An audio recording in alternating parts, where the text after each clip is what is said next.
மலையரசன் ஹிமாவன் மற்றும் ராணி மேனகா அவர்களுக்கு மகளாக பிறந்தவர் பார்வதி தேவி ஆவார். பார்வதி தேவி சிறு வயதிலிருந்தே சிவபெருமான் மீது மிகவும் பக்தியுடன் இருந்தார். அதே சமயத்தில் அவர் மீது காதலும் கொண்டாள். ஒரு சமயத்தில் தன் தந்தையை அழைத்து, அப்பா, நான் சிவபெருமானை திருமணம் செய்ய விரும்புகிறேன் என்று கூறினாள். அதற்கு அவர் தந்தை, இதையெல்லாம் சாத்தியமே ஆகாது, நீ எவ்வாறு அவரை திருமணம் செய்வார், அவரோ இறைவன், இதையெல்லாம் நடக்காது என்று கூறினாள். ஆனால் பார்வதி, நான் திருமணம் செய்தால் சிவனை தான் திருமணம் செய்வேன் என்று மிகவும் உறுதியாக இருந்தாள். பார்வதி தேவியோ தன் தந்தையின் பேச்சை பொருட்படுத்தாமல் சிவபெருமான் மீதுள்ள காதலும் பக்தியினால் அவரை நினைத்து தவம் செய்ய ஆரம்பித்தார் பார்வதி தேவி.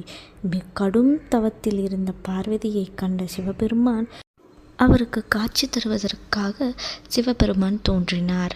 பார்வதி தேவியே, தங்களுடைய தவத்தினால் நான் மிகவும் மனம் குளிர்ந்தேன். தயவுசெய்து கண்ணை திறந்து என்னை பாருங்கள். தங்களுக்கு என்ன வரம் வேண்டும்? எதனால் இந்த தவம் புரிகிறீர்கள் என்று பார்வதி தேவியை பார்த்து கேட்டார் சிவன்.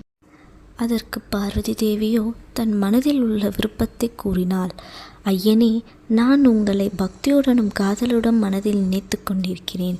நீங்கள் எப்படியாவது என்னை திருமணம் செய்ய வேண்டும் என்றும் எண்ணத்தில் நான் தவம் புரிந்திருக்கிறேன் என்று கூறினாள்.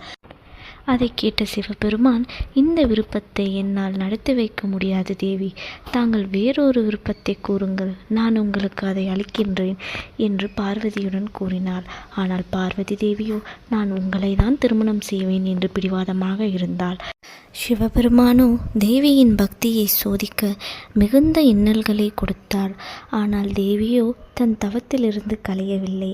சிவனை எண்ணி எப்பொழுதும் தவம் செய்து கொண்டிருந்தார். இதனை பார்த்த சிவபெருமான் பார்வதியை திருமணம் செய்ய சம்மதித்தார். தேவியே, நீங்கள் என்னை திருமணம் செய்தால் உங்களுக்கு துயரங்கள் ஏற்படலாம், இதெல்லாம் உங்களுக்கு சரி வருமா என்று கேட்டார். தேவியோ, ஐயனே, நான் உங்கள் பக்கத்தில் இருந்தால் எனக்கு போதும் ஐயனே. சிவபெருமான் பார்வதி தேவியை திருமணம் செய்ய ஒப்புக்கொண்டார். பிறகு இருவரும் தங்கள் விருப்பத்தை தங்கள் பெற்றோர்களிடம் கூற விரும்பினார்கள். தங்கள் பெற்றோரும் அவர்களின் விருப்பத்தை நிறைவேற்றி அவர்களுக்கு தேவர்கள் மற்றும் மும்மூர்த்திகள் முன்னிலையில் திருமணம் நடத்தி வைத்தார்கள். இந்த வீடியோ உங்களுக்கு பிடிச்சிருந்தா இந்த சேனலை லைக் பண்ணுங்கள், ஷேர் பண்ணுங்கள், சப்ஸ்கிரைப் பண்ணுங்கள் ஃப்ரெண்ட்ஸ்.